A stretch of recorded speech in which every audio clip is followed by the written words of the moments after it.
vidéo de ma manche 500. Donc là, au début de la vidéo, il y a un Doppelgast qui m'a embêté. Et du coup, j'ai dû sortir la LG pour le tuer. Il se faisait pas aggro par les mines à énergie. Après, je me suis fait déborder de zombies spéciaux. J'ai eu à lancer un singe. Donc c'est les situations où j'ai besoin de lancer un singe. C'était la dernière fois que j'ai eu à lancer un singe avant la manche 500.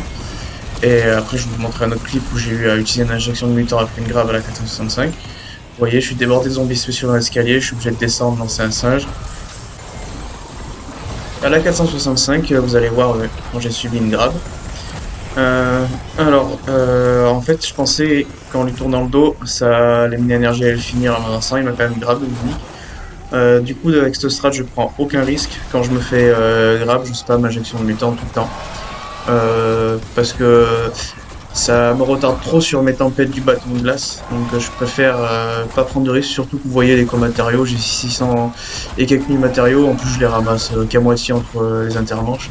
Donc c'est vraiment pas un problème. Et une fois que l'injection de mutant est passée, je vais tout simplement me placer à côté de la table de craft. Je spam le massacreur. En vrai, je pourrais presque le cancel une fois arrivé à la table de craft parce que c'est beaucoup trop lent de tuer les zombies sur cette carte de cette manière. Mais bon, tant qu'à faire d'avoir claqué, puis ça fait changer un peu que de faire du bâton de glace.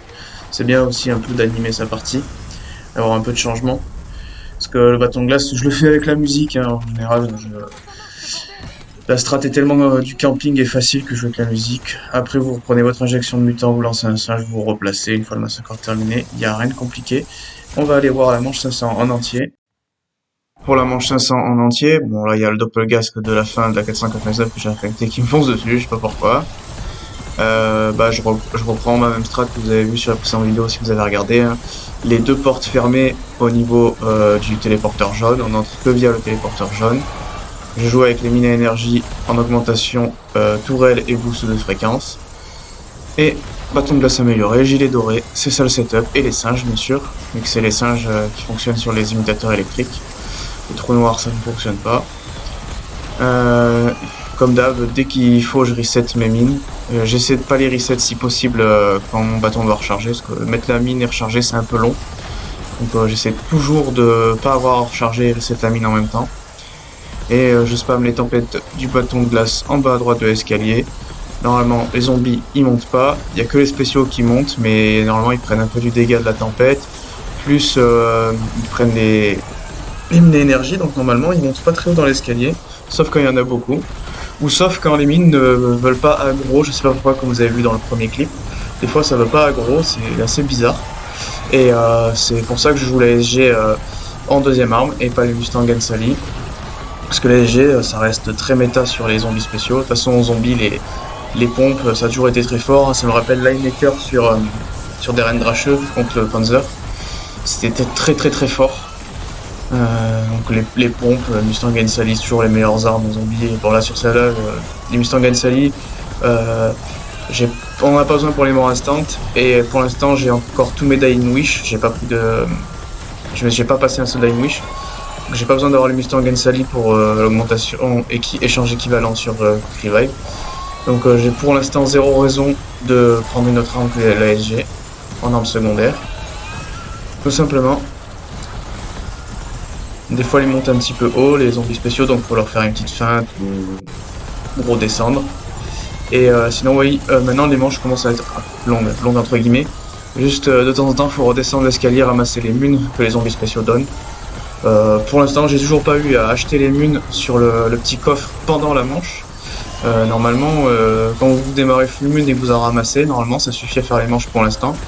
Sachant que je suis à la moitié des temps des manches, vu que je suis à la 500, c'est environ un peu plus de 5 minutes la manche. Donc si j'arrive jusqu'au bout, la 999, en gros c'est 10 minutes les manches, donc en temps de jeu je suis à la moitié des plus grosses manches. Et pour l'instant, j'ai pas besoin d'acheter des munes, c'est largement suffisant. Je les achète juste pendant les intermanches, comme vous le verrez. Simplement. Et cette stratégie, ça me rappelle la Horde sur Gears of War, avec les sentinelles choc. C'est vraiment le même principe, hein. On campe et les mines d'énergie font le taf, la tempête du bâton de glace font le taf, etc. Ben voilà. Et oui, l'injection de mutant en backpack au cas où il y a un close call, comme vous avez pu voir sur le clip de la 465, très important. vu qu'on n'est pas embêté par l'éco-matériaux. Megum, je rappelle, c'est regard vide et accro des atouts pour une potentielle down. Et j'ai Poudrière, le spécialiste. C'est surtout quand je reload ma save, vu que je pars qu'avec une seule mine énergie, ça me permettrait d'en avoir une deuxième. Mais pour l'instant, quand je reload ma save, j'ai une me suffit le temps de recharger les deux autres. Mais bon, ça reste toujours une bonne gamme à avoir, surtout pour s'il y a des joueurs qui sont pas à l'aise. Si jamais j'arrive à atteindre la 900, je pense que je me referai un pack de gamme avec temps mort pour, quand je reload une save, mettre un temps mort, couper une manche. Parce que si je comprends bien comment ce jeu fonctionne, il faut pas déco la manche où on reload, parce que vu qu'on peut pas sauvegarder, si on déco, bah, le jeu va pas nous proposer de reprendre la partie, à moins que c'était corrigé. Mais bon. Si les dieux de la déco sont avec moi, j'espère faire 999 sur cette map. Ça serait ma troisième si j'y arrive. J'ai déjà fait Liberty, j'ai pas fait Liberty, j'ai fait Citadelle des Morts et Terminus. Et justement, si je fais celle-là, il me manquera Liberty. Comme quoi, j'ai dit intuitivement Liberty, ça si c'est pas un signe précurseur qu'il faudra que je la fasse un jour. Après, il y a la nouvelle map, je crois qu'elle va s'appeler Mansion ou The Mansion. Il devrait pas tarder à sortir. Donc j'aimerais bien finir cette partie-là de The Tomb avant la sortie de la nouvelle map. Bon, si possible que ce soit pas par une déconnexion ou un fail, mais bon, ça, c'est les aléas de la vie, on choisit pas. En tout cas, j'ai passé le cap de la 500, donc j'ai fait 500 plus sur 3 maps.